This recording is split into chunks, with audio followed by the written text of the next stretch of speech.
If you took a track and field meet between high schools, an urban setting, some downtown attitude, and threw it all in a blender, out would come a delicious smoothie that you could drink after a long hard workout.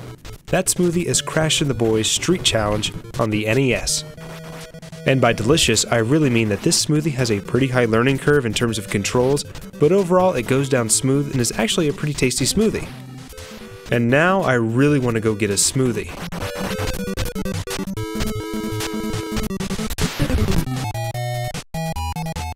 Crash and the Boys features Crash Cooney and, well, as the title suggests, his boys from the Southside High School. They've just whooped Todd Thornley III and his prissy friends in a track and field meet, and now Todd's father, who owns a big industry and cares a little too much about track and field, threatens to put his son out on his ass if he doesn't demand a rematch. Todd really wants to show up Crash Cooney and his boys, so he challenges them on their own turf to a series of unsanctioned athletic events. And so begins the Street Challenge, a series of track and field events with little to no rules and a rough learning curve.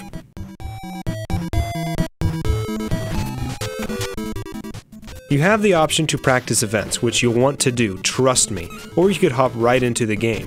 You can also choose to have up to 4 human players play as the other high schools, or have the other schools controlled by that cheating, no-good, very hard-to-beat computer. Crash and the Boys Street Challenge features 5 events. The 400-meter hurdle race pits you in a race where you must not only run, jump, and slide your way through hurdles and reach the goal before your opponent, but also allows you to beat the snot out of the other guy.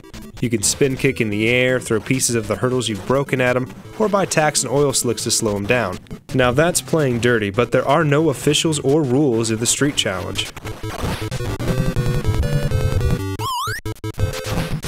It's a good time to mention the controls. They're not bad, but there's a learning curve. For the 400-meter race, for example, you need to tap very quickly on the D-pad. Other events, it's the B button and some other stuff too, but there'll be a lot of tapping, and it will wear on your thumb very quickly. I haven't tried a turbo controller, but I could tell that would take all the fun out of the game. It would just make it a little too easy.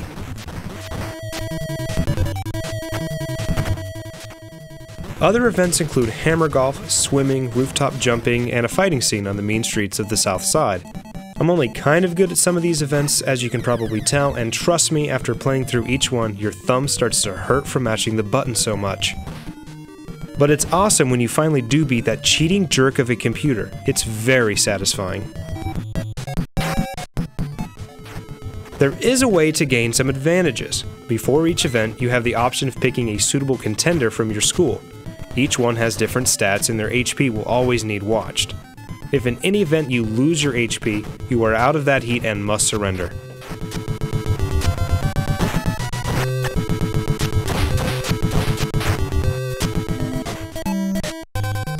Also, before each event, you can visit different shops to buy items like the tacks for the track, shoes for better traction, a fish that will eat your opponent, and other things. These items can give you an amazing advantage, and I think it's pretty safe to say that if you don't use items, you won't win.